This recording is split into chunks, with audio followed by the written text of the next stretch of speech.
تم بالکل ٹھیک کہہ رہی ہو کہ اسلام تو نکاح کا کہتا ہے، رخصتی تو ہماری ٹریڈیشنل جو شادیاں وہ ہیں، ونس نکاح از پرفارمڈ تم آزاد ہو، میاں بیوی بن گئے، اسلامی پوائنٹ آف ویو سے میاں بیوی بن گئے۔ اب چاہے رخصتی کرو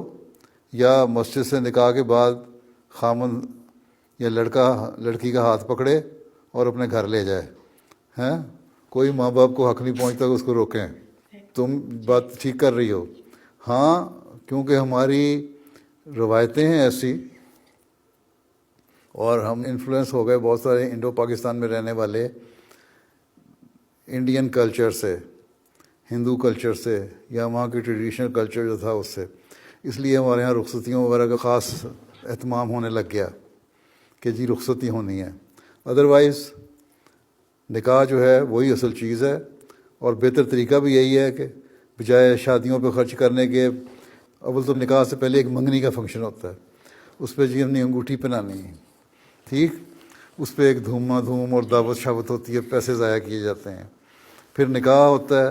پھر نکاح کا فنکشن کرتے ہیں، ایک اور پیسوں کا خرچہ، ٹھیک، پھر نکاح ہو جائے تو اس کے بعد پھر کہتے ہیں جی شادی ہونی ہے۔ اب شادی ہو جائے گا چلو ٹھیک ہے، شادی سے 2 دن پہلے 1 دن پہلے پھر مہندی کی رسمیں ہوتی ہیں،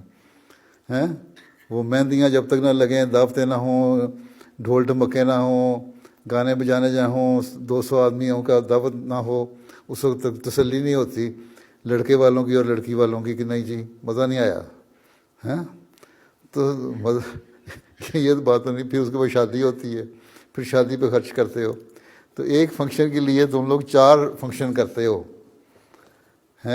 حالانکہ اسلامی طریقہ یہی ہے جو تم کہہ رہی ہو کہ نکاح ہو گیا تو رخصتی ہو جائے، اور سادہ طریقہ یہی ہے، اس سے پیسے جو بچتے ہیں وہ بہتر ہے کسی غریب کی شادی کے اوپر خرچ کر دو، بجائے اتنے فنکشن کرنے کے۔ تو سادگی سے رخصتی ہونی چاہیے۔ حضرت صلی اللہ علیہ وسلم کے زمانے میں سادگی سے ہی رخصتی ہوا کرتی تھی، بلکہ بعض صحابہ کی شادی ہو جاتی تھی تو حضرت صلی اللہ علیہ وسلم کے علم میں بھی نہیں آتا تھا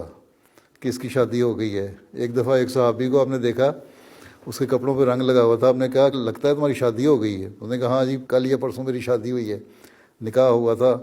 گھر میں اور وہیں پہ شادی ہو گئی، رخصتی ہو گئی۔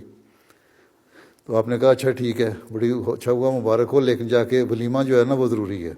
ولیمے کی دعوت ایک ضروری ہے جو اسلام میں ضروری ہے، ایک نکاح ایک دعوت ولیمہ، تو ولیمہ کرو چاہے ایک بکری کا ولیمہ کرو۔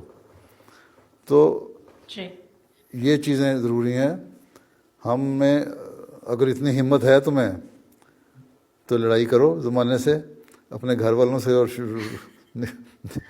نکاح کے بعد رخصتی کروا لو، بس پھر جب شادی ہوگی تو پھر اسٹینڈ لے لینا، کہہ دینا اسلامی طریقہ تو یہی ہے، میری طرف سے اجازت ہے، چلو۔